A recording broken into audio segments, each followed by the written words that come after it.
Hello दोस्तों, स्वागत है आपका हमारे यूट्यूब चैनल फ्री शिक्षा में। कैसे हैं दोस्तों? आई होप कि आप सभी अच्छे होंगे। दोस्तों, आज हम देखने वाले हैं, आप किसी भी एग्ज़ाम की तैयारी कर रहे हैं, अंतरिक्ष विज्ञान से लेकर के कभी कभी एक नए क्वेश्चन आपको हर एक एग्ज़ाम में देखने को मिल जाता है। तो दोस्तों, यहाँ से कुछ आने वाले इंपॉर्टेंट प्रश्न को हम देखेंगे। तो आगे बढ़ने से पहले दोस्तों, यदि आपने हमारे यूट्यूब चैनल को सब्सक्राइब नहीं किया है तो फ्री शिक्षा को सब्सक्राइब कर लें, साथ ही बेल आइकन को प्रेस कर लें ताकि आने वाले वीडियो का नोटिफिकेशन आपको समय पर मिलती रहे। आइए दोस्तों, वीडियो को शुरू करते हैं। दोस्तों, आज का हमारा पहला प्रश्न है, नासा द्वारा मंगल ग्रह पर भेजे गए यान का क्या नाम है? नासा के द्वारा मंगल ग्रह पर एक अंतरिक्ष यान भेजा गया है, उसका क्या नाम है? काफ़ी इंपॉर्टेंट क्वेश्चन है दोस्तों। तो आप सभी को पता होगा दोस्त, नासा के बारे में आपको बताया तो नासा जो है अमेरिका की अंतरिक्ष एजेंसी है। अंतरिक्ष के जो भी कार्यक्रम होते हैं अमेरिका में, वो नासा के द्वारा किया जाता है। ठीक है, तो इसका सही उत्तर हो जाएगा फ्लोरिडा। फ्लोरिडा इसका करेक्ट आंसर हो जाएगा। तो आप याद रखेंगे कि नासा के द्वारा जो भी भेजा गया है वो अंतरिक्ष यान भेजा गया है वो फ्लोरिडा है। ठीक है, बढ़ते हैं अगले प्रश्न की ओर। हमारा अगला प्रश्न है, थुम्बा रॉकेट लॉन्चर स्टेशन कहाँ पर स्थित है? दोस्तों, थुम्बा नाम का रॉकेट लॉन्चर स्टेशन है, भारत में है। ये कहाँ पर स्थित है तो आपको बताना है। इसका सही उत्तर हो जाएगा दोस्तों केरल। केरल के तिरुवनंतपुरम जिले में ये स्थित है। ठीक है, तो सही उत्तर हो जाएगा केरल। बढ़ते हैं अगले प्रश्न की ओर। हमारा अगला प्रश्न है दोस्तों, मंगलयान 2 मंगलयान मिशन जो लॉन्च किया गया है भारत के द्वारा, तो वो किसके द्वारा लॉन्च किया गया, मतलब कौन सी एजेंसी के द्वारा लॉन्च किया गया है? आपको सही उत्तर बताना है। इसको तो चार ऑप्शन दिए गए हैं, DRDO, इसरो, URSC या CISR। तो दोस्तों, आप सभी को पता होगा, भारत में जो भी अंतरिक्ष कार्यक्रम होते हैं, अंतरिक्ष के उपग्रह को लॉन्च करना है, उसको विकसित करना है, डेवलपमेंट करना है, ये सभी द्वारा दोस्तों इसरो के द्वारा किया जाता है। इसरो का पूरा नाम होता है ISRO। इसरो का पूरा नाम होता है इंडियन स्पेस रिसर्च ऑर्गेनाइजेशन। ठीक है, बढ़ते हैं अगले प्रश्न की ओर। हमारा दोस्तों अगला प्रश्न है, rocket woman rocket women of India, मतलब रॉकेट वुमेन ऑफ इंडिया किसको इंडिया के नाम से जाना जाता है? मतलब किस महिला को रॉकेट वुमेन ऑफ इंडिया के नाम से जाना जाता है? तो उसका सही उत्तर हो जाएगा दोस्तों ऋतु करिधाल। ऋतु करिधाल जी को रॉकेट वुमेन ऑफ इंडिया के नाम से जाना जाता है। ठीक है, बढ़ते हैं अगले प्रश्न की ओर। हमारा अगला प्रश्न है, विश्व का प्रथम शैक्षणिक उपग्रह, एजुकेशनल उपग्रह है, विश्व का प्रथम शैक्षणिक उपग्रह का नाम आपको बताना है। आप सभी को पता होगा, जैसा कि नाम से स्पष्ट है, एडुसेट। एडुसेट इसका करेक्ट आंसर हो जाएगा। तो विश्व का प्रथम शैक्षणिक उपग्रह एडुसेट है। ठीक है, बढ़ते हैं अगले प्रश्न की ओर। हमारा अगला प्रश्न है, भूस्थैतिक उपग्रह पृथ्वी से लगभग कितनी दूरी पर स्थित होते हैं? मतलब जो भी उपग्रह दोस्तों यहाँ से लॉन्च किए जाते हैं, वो पृथ्वी से अंतरिक्ष में, स्पेस सेंटर में, स्पेस में लॉन्च किए जाते हैं, तो उनकी दूरी कितनी होती है? अधिकतम कितने किलोमीटर तक होते हैं? आप सही बताना है। तो दोस्तों, इसका सही उत्तर हो जाएगा 36,000 किलोमीटर। 36,000 किलोमीटर की दूरी पर ये स्थित होते हैं पृथ्वी से। ठीक है, बढ़ते हैं अगले प्रश्न की ओर। हमारा अगला प्रश्न है, इसरो ने अंतरिक्ष में यात्रियों को जाने के लिए गगनयान भेजने का लक्ष्य रखा है, मतलब कब तक भेजने का टारगेट रखा है? तो दोस्तों, सही उत्तर हो जाएगा इसका 2023। 2023 तक भारत अंतरिक्ष यात्रियों में 2022 तक, माफ कीजिएगा, 2022 तक इसका टारगेट है। 2022 में भारत अंतरिक्ष में यात्रियों को भेजने का प्लान कर रहा है। ठीक है, बढ़ते हैं अगले प्रश्न की ओर।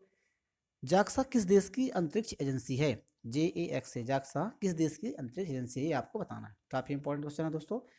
तो सही उत्तर हो जाएगा जर्मनी। जर्मनी देश की अंतरिक्ष एजेंसी का नाम है जाक्सा। ठीक है, बढ़ते हैं अगले प्रश्न की ओर। हमारा अगला प्रश्न है, किसने कहा था मैं अंतरिक्ष के लिए बना हूँ? ये सेंटेंस किसके हैं, ये वाक्य किसके हैं? इसने कहा था कि मैं अंतरिक्ष के लिए बना हूँ। सही उत्तर हो जाएगा दोस्तों कल्पना चावला। कल्पना चावला भारत की प्रथम महिला थी जो अंतरिक्ष में यात्रा की थी उन्होंने। ठीक है, तो बढ़ते हैं अगले प्रश्न की ओर। अगला प्रश्न है हमारा, भारत के राकेश शर्मा अंतरिक्ष में कब गए थे? अंतरिक्ष में जाने वाले भारत के प्रथम व्यक्ति राकेश शर्मा, स्क्वाड्रन लीडर राकेश शर्मा। तो ये कब गए थे आपसे हो जा रहा है। काफ़ी इंपॉर्टेंट क्वेश्चन दोस्तों, कई बार एग्जाम में पूछा गया है और आने वाले एग्जाम में भी ये आपको प्रश्न देखने को मिल सकता है। तो इसका सही उत्तर हो जाएगा 1984। 1984 में भारत के राकेश शर्मा अंतरिक्ष पर गए थे। ठीक है, बढ़ते हैं अगले प्रश्न की ओर। हमारा अगला प्रश्न है, इसरो का पूरा नाम क्या है? काफ़ी इंपॉर्टेंट प्रश्न दोस्तों, इसके ये किसी ना किसी एग्जाम में जरूर आपको देखने को मिल सकता है।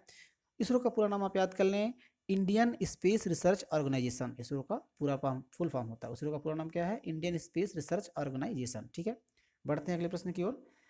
हमारा अगला प्रश्न है, इसरो की स्थापना कब हुई थी? काफ़ी इंपॉर्टेंट प्रश्न, इसरो की स्थापना कब हुई थी? तो दोस्तों, इसरो की जो स्थापना हुई थी 1969 में, 1969 में इसरो की स्थापना की गई थी। ठीक है, बढ़ते हैं अगले प्रश्न की ओर।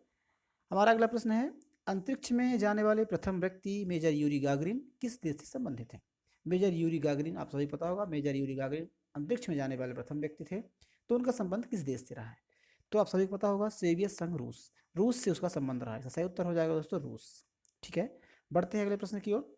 हमारा अगला प्रश्न है, इसरो ने किस अंतरिक्ष यान से चंद्रयान 2 को प्रक्षेपित किया? काफी इंपॉर्टेंट क्वेश्चन दोस्तों, वेरी इंपॉर्टेंट प्रश्न है। ये प्रश्न जरूर एक नए एग्जाम में देखने को मिलता है और आपके आने वाले एग्जाम में आपको देखने को मिल सकता है। तो आप देख लें, इसरो ने किस अंतरिक्ष यान से चंद्रयान 2 को प्रक्षेपित किया था? आप सभी को पता होगा GSLV Mk3 mark 3। GSLV mark 3 इसका करेक्ट आंसर हो जाएगा। इसरो के द्वारा GSLV मार्क 3 के द्वारा चंद्रयान 2 को प्रक्षेपित किया गया था। ठीक है, पढ़ते हैं अगले प्रश्न की ओर। हमारा अगला प्रश्न है, भारत ने किस अंतरिक्ष यान से मंगलयान को प्रक्षेपित किया था? काफी इंपॉर्टेंट प्रश्न। मंगलयान को भारत के द्वारा किस अंतरिक्ष यान से प्रक्षेपित किया गया था? तो सही उत्तर इसका हो जाएगा PSLV C29। करेक्ट आंसर इसका हो जाए PSLV C29। ठीक है, याद रखेंगे आप। बढ़ते हैं अगले प्रश्न की ओर। हमारा अगला प्रश्न है, निम्न में से एक अंतरिक्ष एजेंसी नहीं है? निम्न में से जो ऑप्शन आपको दिए गए हैं, इनमें से कौन सी एक अंतरिक्ष एजेंसी नहीं है? आपको पता होगा नासा अमेरिका की अंतरिक्ष एजेंसी है। ठीक है, इसरो भारत की अंतरिक्ष एजेंसी है, भारत के अंतरिक्ष कार्यक्रमों को देख रेख करती है, कंट्रोल करती है। उसके बाद जाक्सा जैसा कि अभी आपने हमारे पिछले प्रश्न में देखा कि जाक्सा जो है जर्मनी की अंतरिक्ष एजेंसी है। जबकि बात करें GSLV, दोस्तों GSLV कोई अंतरिक्ष एजेंसी नहीं है, बल्कि ये अंतरिक्ष यान है जिसके माध्यम से उपग्रह को लॉन्च किया जाता है। ठीक है, तो सही उत्तर इसका हो जाएगा दोस्तों GSLV। प्रश्न पूछा जा रहा है कौन सी अंतरिक्ष एजेंसी नहीं है, तो सही उत्तर हो जाएगा GSLV अंतरिक्ष एजेंसी नहीं है। ठीक है, बढ़ते हैं अगले प्रश्न की ओर। हमारा अगला प्रश्न है, उस अंतरिक्ष यान का नाम बताएं, क्या नाम है जिसमें कल्पना चावला की मृत्यु हुई थी? काफी इंपॉर्टेंट दोस्तों, वेरी इंपॉर्टेंट प्रश्न है। कल्पना चावला को प्रथम महिला थी जिन्होंने अमेरिका की सहायता से अंतरिक्ष पर गई थी। भारतीय महिला, भारतीय मूल की महिला हैं और अंतरिक्ष की यात्रा की थी इन्होंने। ठीक है, तो आप सभी को पता होगा कि आप जानते होंगे, तो उनकी मृत्यु हो गई थी। तो उसका उस यान का नाम क्या है? जिस यान पर वो सवार हुए थे, जिस अंतरिक्ष यान पर वो सवार होकर यात्रा की थी, उस यान का नाम क्या है? आप सभी तो बताए दोस्तों। सही उत्तर हो जाएगा दोस्तों कोलंबिया।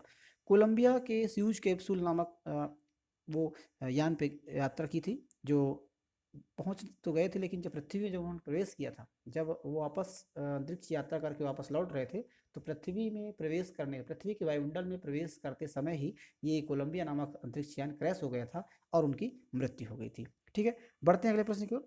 अगला प्रश्न है, इसरो के वर्तमान अध्यक्ष कौन है? काफी इंपॉर्टेंट प्रश्न, आने वाले समय में आपको ये प्रश्न किसी न किसी एग्जाम में देखने को मिल सकता है, करंट अफेयर्स का पार्ट है। तो दोस्तों सही उत्तर हो जाएगा S सोमनाथ। इसे करेक्ट उत्तर है S सोमनाथ। S सोमनाथ से पहले K सिवान थे इसरो के चेयरपर्सन, अध्यक्ष। ठीक है, बढ़ते हैं अगले प्रश्न की ओर। हमारा अगला प्रश्न है, भारत का प्रथम उपग्रह कौन है? भारत का पहला उपग्रह जो लॉन्च किया गया था, वो सही उत्तर है दोस्तों आर्यभट्ट। आर्यभट्ट भारत का पहला उपग्रह है जो सोवियत संघ रूस की सहायता से बैंकनूर स्टेशन है वहाँ से लॉन्च किया गया था। ठीक है, बढ़ते हैं अगले प्रश्न की ओर। हमारा अगला प्रश्न है, मिशन मंगलयान कब लॉन्च किया गया? काफ़ी इंपॉर्टेंट प्रश्न दोस्तों, भारत की बहुत बड़ी उपलब्धि है, मिशन मंगलयान लॉन्च किया गया था। तो सही उत्तर हो जाएगा दोस्तों 5 नवंबर 2013। 5 नवंबर 2013 को लॉन्च किया गया था, जबकि ये पहुंचा था दिसंबर 2014 में। ठीक है, तो सही उत्तर इसका दोस्तों हो जाएगा 5 नवंबर 2013। कब लॉन्च किया गया? यदि आपसे पूछता है कि मिशन मंगलयान कब लॉन्च किया गया था, तो सही उत्तर हो जाएगा 5 नवंबर 2013। ठीक है, बढ़ते हैं अगले प्रश्न की ओर। हमारा अगला प्रश्न है, भारत का पहला संचार उपग्रह का नाम क्या है? अभी से पहले आपने हमारे जो प्रश्न को देखा उसमें पूछा गया था कि भारत का पहला उपग्रह कौन है। दोस्तों पहला उपग्रह आर्यभट्ट हो जाएगा, लेकिन जब बात आती है भारत का पहला संचार उपग्रह टेलीकम्युनिकेट सेंटर उपग्रह, तो उसका सही उत्तर हो जाएगा दोस्तों, आपको बताना है एप्पल। एप्पल इसका करेक्ट आंसर हो जाएगा। भारत का पहला संचार उपग्रह, जहाँ पे संचार शब्द आ जाता है, तो आपको एप्पल करेक्ट करना है। ठीक है, तो काफ़ी इंपॉर्टेंट प्रश्न है। बढ़ते हैं अगले प्रश्न की ओर। हमारा अगला प्रश्न है, भारतीय अंतरिक्ष विज्ञान के जनक माने जाते हैं? काफ़ी इंपॉर्टेंट प्रश्न। तो दोस्तों इसका सही उत्तर हो जाएगा विक्रम साराभाई। आप सभी को पता होगा जो यहाँ पे नाम दिए गए हैं दोस्तों, डॉक्टर APJ अब्दुल कलाम को भारत का मिसाइल मैन कहा जाता है। डॉक्टर होमी जहांगीर भाभा हमारे परमाणु कार्यक्रम के जनक माने जाते हैं। और डॉक्टर विक्रम साराभाई जो है दोस्तों अंतरिक्ष विज्ञान के जनक माने जाते हैं। इन्हीं के द्वारा 1969 में इसरो की स्थापना की गई थी। ठीक है, बढ़ते हैं अगले प्रश्न की ओर। हमारा अगला प्रश्न है, इसरो का मुख्यालय कहाँ पर स्थित है? काफ़ी इंपॉर्टेंट प्रश्न है। इसरो का जो मुख्यालय दोस्तों, काफ़ी लोगों को कन्फ्यूजन होता है, कई सारे दोस्त हमारे दिल्ली करेक्ट करते हैं, लेकिन गलत है। इसरो का जो मुख्यालय दोस्तों बेंगलुरु में है। कहाँ पर है? बेंगलुरु का। इसरो का फुल फॉर्म जैसा कि आप बताया, इसरो का फुल फॉर्म होता है इंडियन स्पेस रिसर्च ऑर्गेनाइजेशन। इसका मुख्यालय बेंगलुरु में है। और जो अभी आपको हमने बताया कि इसके जो चेयरपर्सन है वो S सोमनाथ है, तो आपको याद रखेंगे। आने वाले एग्जाम में जरूर आपको प्रश्न देखने को मिल सकता है। ठीक है, अगला प्रश्न, विक्रम साराभाई अंतरिक्ष केंद्र कहाँ पर स्थित है? विक्रम साराभाई अंतरिक्ष केंद्र कहाँ पर स्थित है? जैसा कि आपको पता है विक्रम साराभाई अंतरिक्ष कार्यक्रम के जनक माने जाते हैं। तो सही उत्तर हो जाएगा तिरुवनंतपुरम, केरला के तिरुवनंतपुरम में स्थित है। सही उत्तर हो जाएगा तिरुवनंतपुरम। ठीक है, बढ़ते हैं अगले प्रश्न की ओर। हमारा अगला प्रश्न दोस्तों, जीएसएलवी का फुल फॉर्म, काफी इंपॉर्टेंट प्रश्न, जीएसएलवी का फुल फॉर्म क्या है? जीएसएलवी दोस्तों एक अंतरिक्ष यान होते हैं, मतलब जिसमें उपग्रह, मतलब जीएसएलवी जो एक यान होता है, अंतरिक्ष यान होता है, इसकी सहायता से उपग्रह को लॉन्च किए जाते हैं। तो उसका फुल फॉर्म होता है जियो स्टेशनरी कह लें या फिर जियो सेंक्रोनस, दोनों आपको ऑप्शन देखने को मिल सकते हैं, दोनों सही है। जियो स्टेशनरी या जियो सेंक्रोनस सैटेलाइट लॉन्च व्हीकल, तो आप इसका फुल फॉर्म याद रखेंगे, जियो स्टेशनरी सैटेलाइट लॉन्च व्हीकल या फिर जियो सिंक्रोनस सैटेलाइट लॉन्च व्हीकल। ठीक है, बढ़ते हैं अगले प्रश्न की ओर। अगला प्रश्न है हमारा, पीएसएलवी का पूरा नाम क्या है? काफी इंपॉर्टेंट प्रश्न। पीएसएलवी ये भी एक प्रकार का यान होगा दोस्तों। अंतरिक्ष यान दो प्रकार के होते हैं, जैसा कि आपको पता होगा, एक होता है पीएसएलवी, एक होता है जीएसएलवी। पीएसएलवी मतलब होता है पोलर सैटेलाइट लॉन्च व्हीकल। जब उपग्रह को किसी ध्रुव पर, जैसा कि पृथ्वी के दो ध्रुव होते हैं, उत्तरी ध्रुव और दक्षिण ध्रुव, यदि किसी सैटेलाइट को, किसी उपग्रह को यदि ध्रुव पर लॉन्च करना है, ध्रुव पर स्थापित करना है, तो उसे पीएसएलवी के द्वारा लॉन्च किया जाएगा।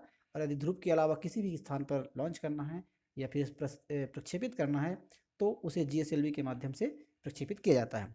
तो पीएसएलवी का पूरा नाम क्या है दोस्तों? Polar satellite launch vehicle. काफी इंपॉर्टेंट प्रश्न, आप इसे याद रखेंगे। ठीक है, बढ़ते हैं अगले प्रश्न की ओर। भारत का प्रमुख अंतरिक्ष प्रक्षेपण केंद्र, सतीश धवन अंतरिक्ष केंद्र कहाँ पर है? काफी आपने सुना हो दोस्तों, जो भी उपग्रह भारत के द्वारा लॉन्च किए जाते हैं, इसरो के द्वारा लॉन्च किया जाता है, तो डेफिनेटली सतीश धवन अंतरिक्ष केंद्र से ही लॉन्च किया जाता है अधिकतम। ठीक है, तो ये आपका स्थान पूछा जा रहा है कि इसका स्थान कहाँ पर है? बेंगलुरु कर्नाटका, श्रीहरिकोटा आंध्र प्रदेश, हसन कर्नाटका। तो आपको सही उत्तर बताना है। इसका सही उत्तर है दोस्तों श्रीहरिकोटा आंध्र प्रदेश। सतीश धवन अंतरिक्ष केंद्र श्रीहरिकोटा आंध्र प्रदेश में स्थित है। ठीक है, बढ़ते हैं अगले प्रश्न की ओर। हमारा अगला प्रश्न है, भारत के द्वारा भेजे गए चंद्रयान मिशन 1 का विश्व में कितने नंबर का अभियान था? मतलब भारत में जो चंद्रयान 1 भेजा गया, उससे पहले दोस्तों कई सारे देशों ने अपने अंतरिक्ष यान भेजे हैं, चंद्रयान भेजे हैं। तो भारत में उसका कौन से स्थान रहा है? तो सही उत्तर हो जाएगा दोस्तों 68वां। भारत 68वें नंबर का देश था जिन्होंने चंद्रयान मिशन को सफलतापूर्वक प्रक्षेपित किया था। ठीक है, तो काफी इंपॉर्टेंट प्रश्न दोस्तों, आपको ये याद रखना है।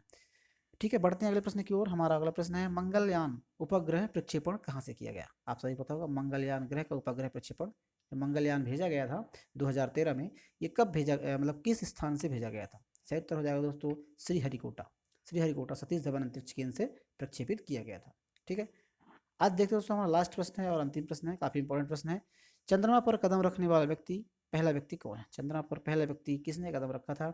तो उसका सही उत्तर हो जाएगा दोस्तों नील आर्मस्ट्रांग। काफी इंपॉर्टेंट प्रश्न है। नील आर्मस्ट्रांग चंद्रमा पर कदम रखने वाला प्रथम व्यक्ति है। दोस्तों आई होप कि आपको वीडियो पसंद आया होगा। यदि आपने वीडियो को अच्छी लगी है दोस्तों, तो हमारे चैनल को आप सब्सक्राइब करें और वीडियो को लाइक जरूर कीजिएगा। मिलते हैं ऐसे किसी नए वीडियो में, तब तक के लिए जय हिंद दोस्तों।